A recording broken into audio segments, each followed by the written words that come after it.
Hi everyone. Today we are going to do a demo of an autonomous IT hardware procurement lifecycle using the Aigentic Eagle platform. However, we have bifurcated this particular vlog into a series. In the first part, we are going to show a part of the entire process, and subsequently, we are going to show you the demos for the later part of the process. So this particular process is going to cover the stages starting from request, verification, approval, and RFQ automation. The subsequent vlog that we are going to create is going to cover the stages after that. Just for information, we have the complete process swim lane with us. If you need to take a look at that, please get in touch with us. We'll be happy to share and exchange ideas on that with you. So what is the problem with traditional asset procurement? And before we go to that, let me tell you that here we are talking about a IT hardware asset, but there is no such limitation on the category of assets.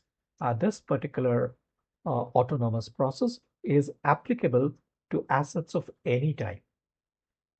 And as you will see, when we look at the problem, this problem is not restricted just to IT hardware. This is a problem which is generic enough for any assets per se. So what is the current enterprise reality?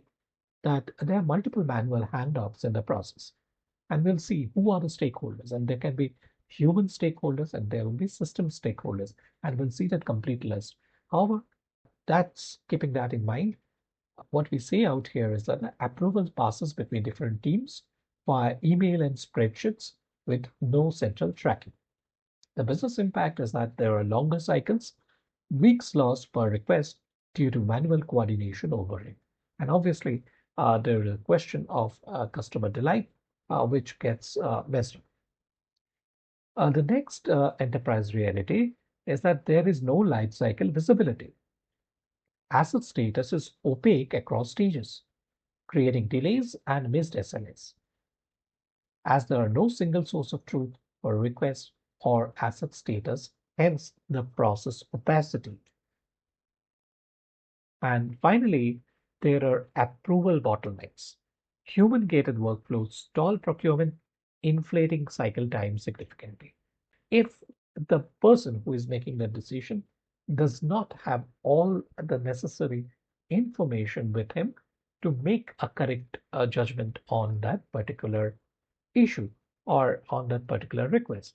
And if the information that is coming to him is pretty non-standard or comes from all different directions, and he needs to collate all the information himself or herself together to arrive at the final decision. So that is an extra information or information search overhead that lies with that particular human, thus causing it or thus converting it into a bottleneck. And obviously, the business impact is an operational drag.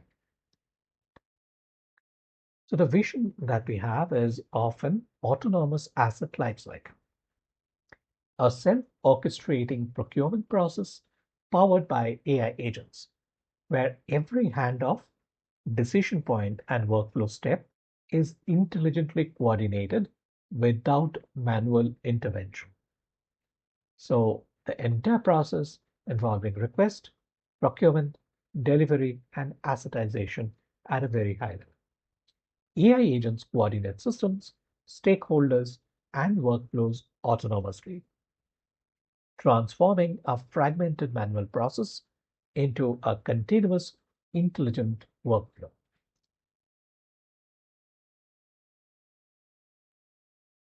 While there are other videos giving you more details about Agentic Eagle, and we'll give the reference to those videos and playlists out here. At a very high level, introducing Agentic Eagle, it's an enterprise augmented chain AI and LLM engine, which is a multi-agent AI platform built for enterprise scale process orchestration. The key principle, AI agents coordinate systems rather than replacing them. So that reduces TOC of managing your system landscape or the technology landscape. And here are the key features: multi-agent orchestration, specialized agents collaborate to drive end-to-end workflows, enterprise integration, connects natively with ITSM tools, ERP, email, asset systems, and many more. Human in the loop, governance controls keep humans in critical decision points, and knowledge-driven decisions. Agents act on enriched enterprise data and historical context. So in this particular case, here are the enterprise systems in the workflow. Eagle integrates seamlessly with existing enterprise systems, no rip and replace required.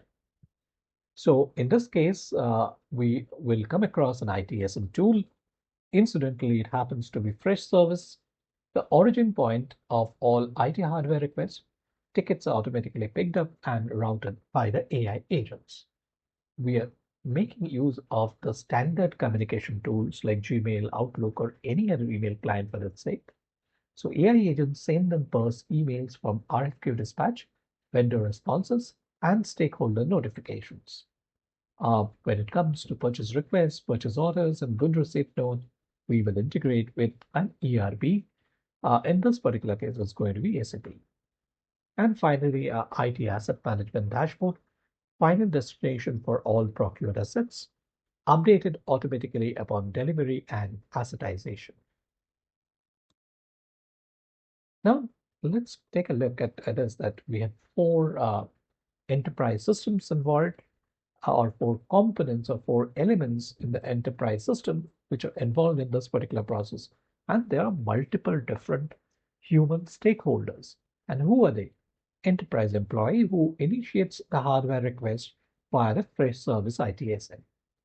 Then there is a IT infrastructure head office, which reviews and approves the enriched hardware request before RFQ.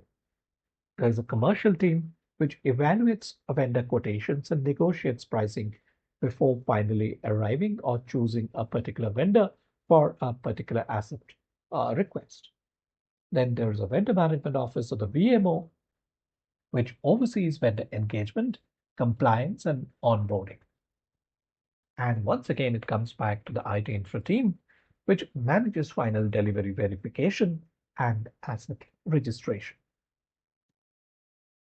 Here are the AI agents who synergizes, orchestrates, and control this entire process involving multiple enterprise system elements and stakeholders.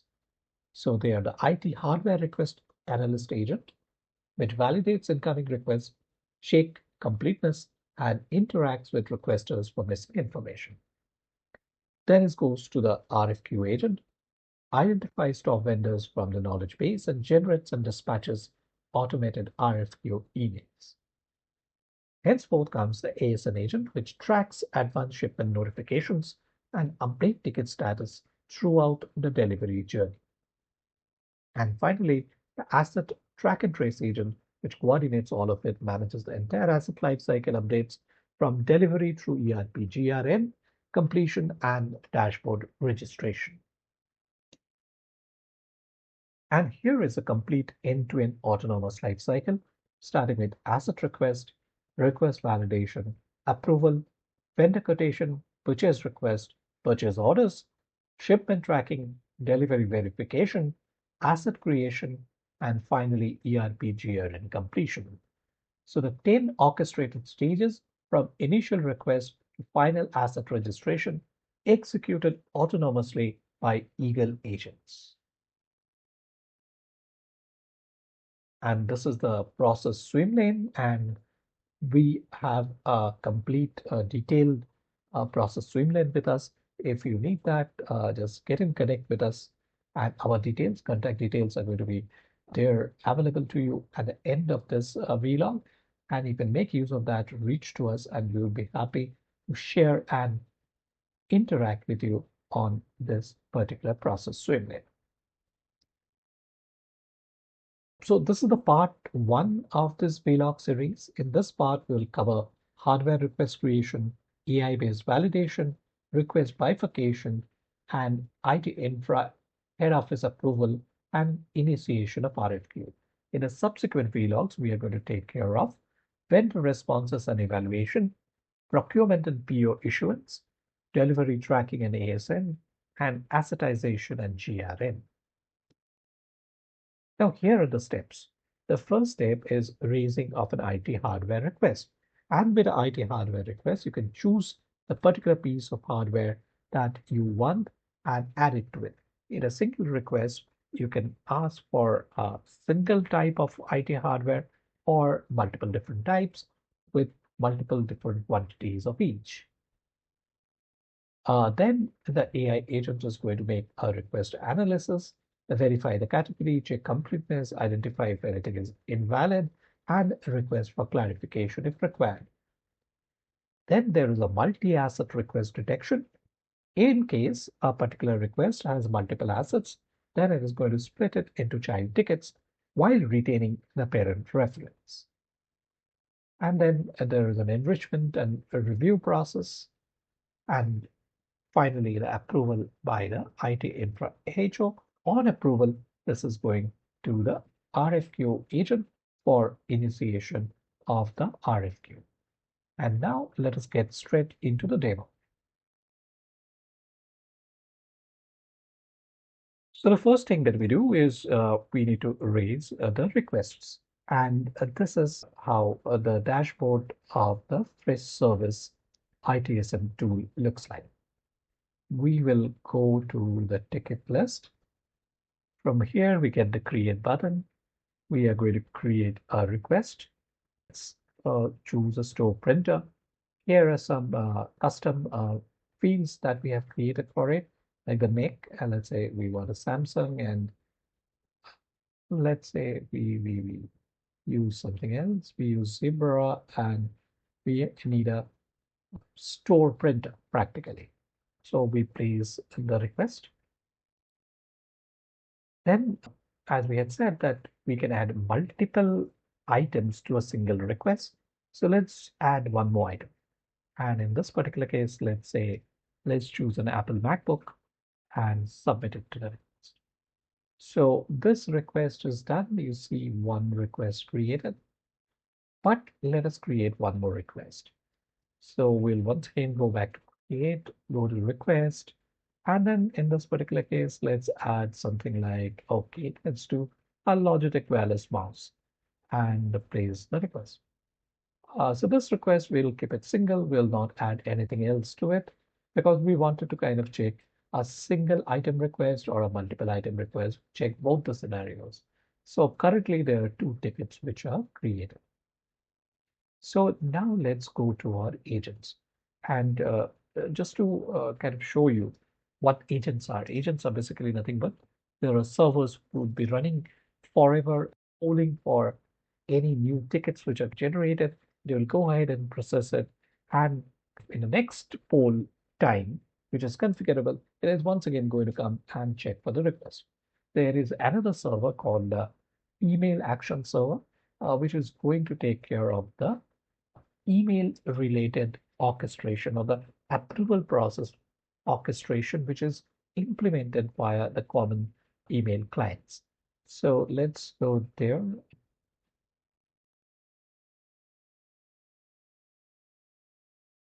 So this is the email action server. We will start the email action server out here.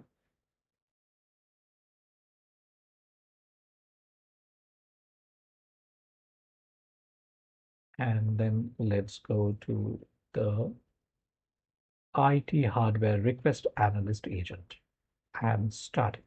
And as soon as I start it, you will see it will start to poll the ITSM tool. And from there, it is going to process each and every request. But before we do that, I wanted to show you something else. Let's take a look at this list of tickets.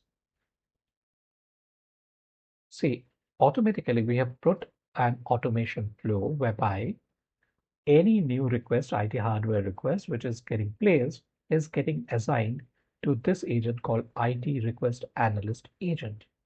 So both this are currently now in IT request analyst agent. So let's see once the IT request analyst agent starts and processes it, what happens. Let's go back and start. See, it has already started processing the respective requests. Let's give it a little time.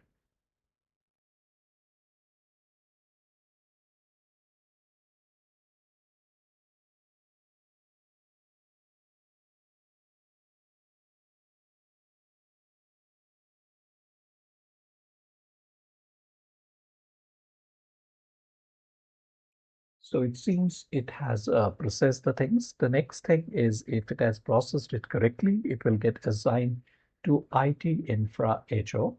And for that, we would be receiving emails. When we say we, in this particular case, agents who are assigned to ITInfra head office.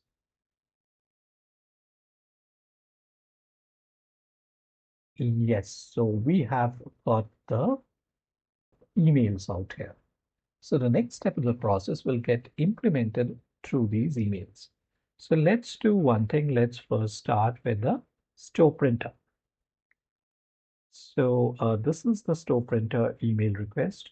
It summarizes and gives only those information which is needed by this human approver to make a informed decision. So it has the name of the product, the make and type. These are the custom fields which we had added, the time when it was raised, and all of these.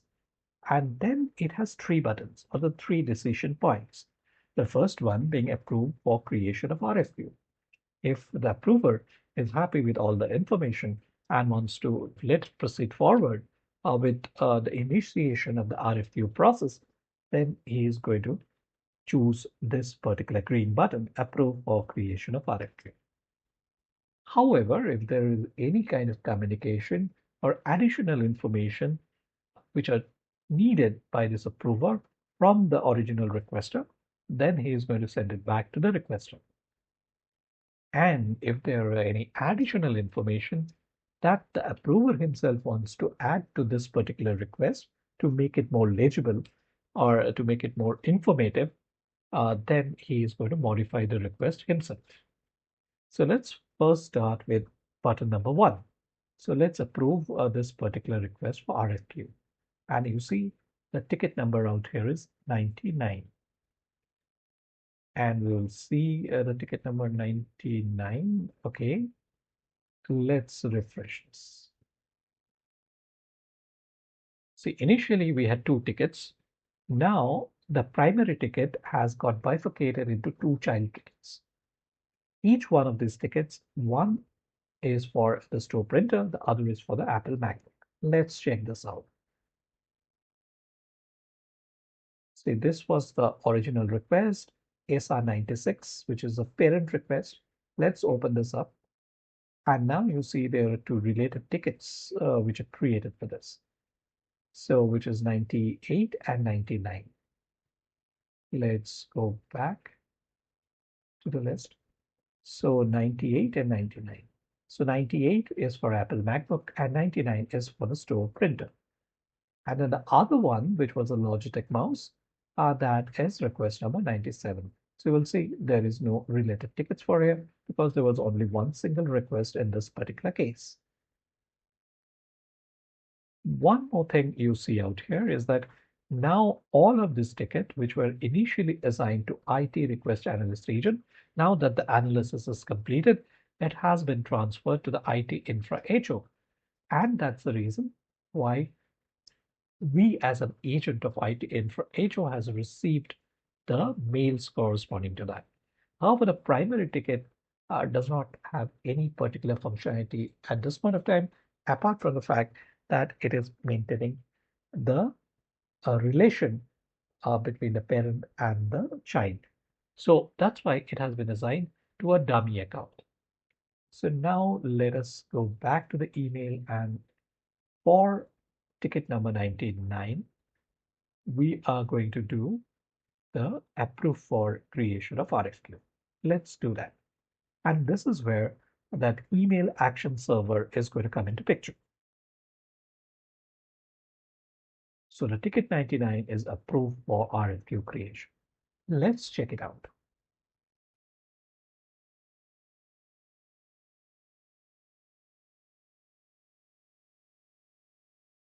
Let's refresh. See, while the rest of it remains in ITInfra HO, the one which has been processed has now been assigned to the RFQ agent.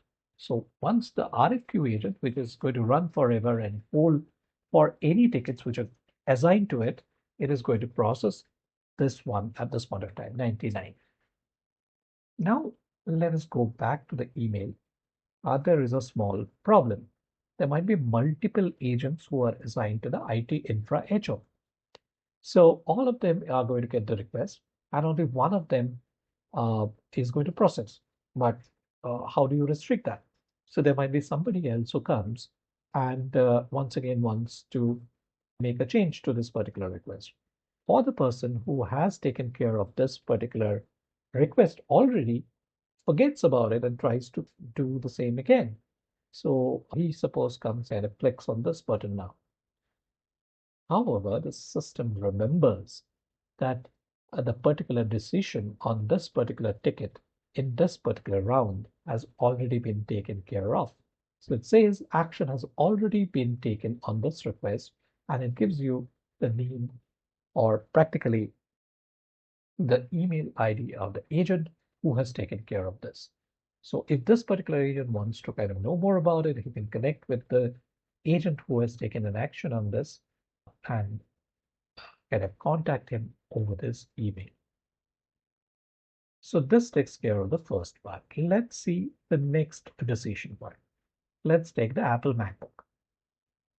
So as you see in this particular case, the Apple MacBook has a lot of product features that is also going to shown up here. There are no custom fields which were required in this particular case. The custom field is blank and the rest of the information is fine. Let's say send it back to the requester. You can send it back to the requester if you need some more information, or like you want to reduce the number of quantities requested or some additional information. And then uh, you might also ask for the purpose for this request. And then it might also be that you want to communicate with that requester on certain things. Let's see. So we clicked on send back to the requester. In this particular case, what are we going to say? Delivery of this laptop is going to take around a month. Hope you are fine with that. So that is the message he wants to communicate with the original requester and goes ahead and submits.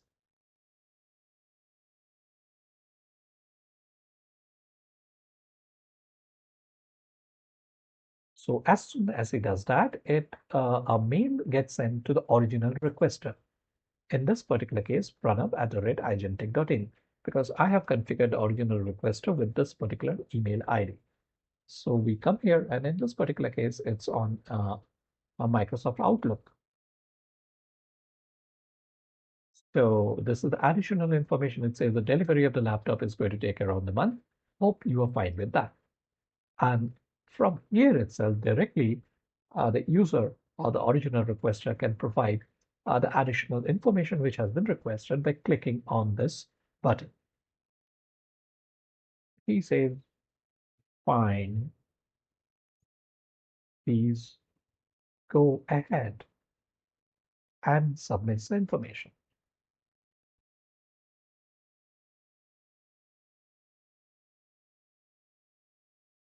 So now, as per expectation, it is supposed to go back and intimate the approver who had sent this request. Let's see if that will happen or not.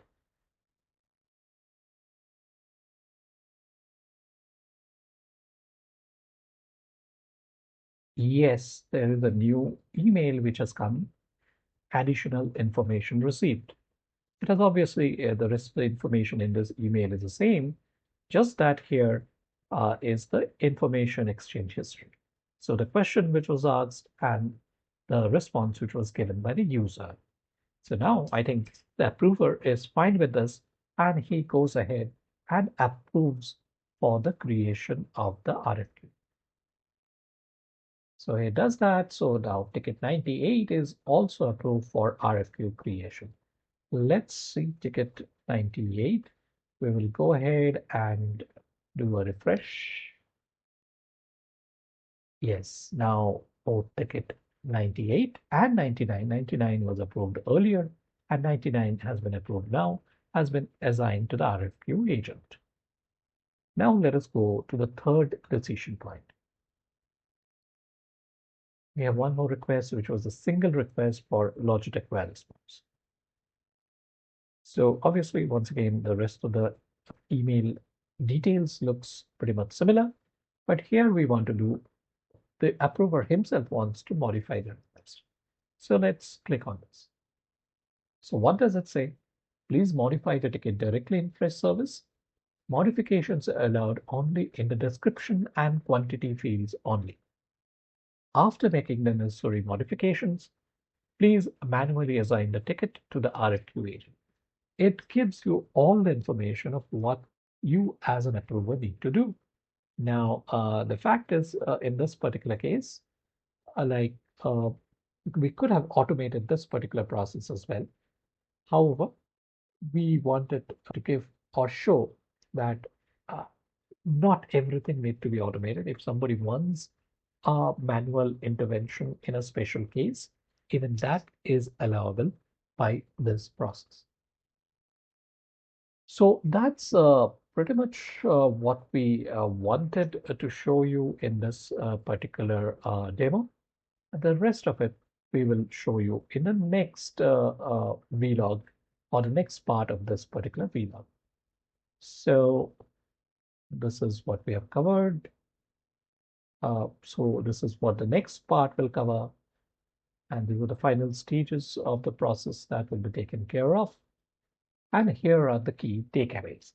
There are 10 lifecycle stages, fully automated from request to asset registration. 5+ enterprise systems are involved, around 6+ enterprise stakeholders are involved, and you can afford to make almost zero manual handoffs if you like to do so. So the autonomous orchestrations agent handle all coordination across systems and stakeholders. Faster cycles, procurement timelines are compressed dramatically with zero email chasing and full transparency. Every stage is tracked, auditable, and visible in real time. And we'll show you that we can do a dashboard but for now, we will show you from the database. See, every execution of every agent is completely tracked. And there are other tables which shows you all the current tickets which are there in the system for this particular agent. And every particular agent will have separate information. And we'll take all of these and create a asset management or asset tracking dashboard, which we'll do in probably a subsequent vlog to this series. So that's the autonomous asset lifecycle powered by Aigentic Agentic AI platform. Thank you for watching. Stay tuned for the next episode in the vlog series covering quotation evaluation, procurement execution, delivery tracking, and full assetization. And here is the team behind Aigentic. And thank you. Here are our coordinates.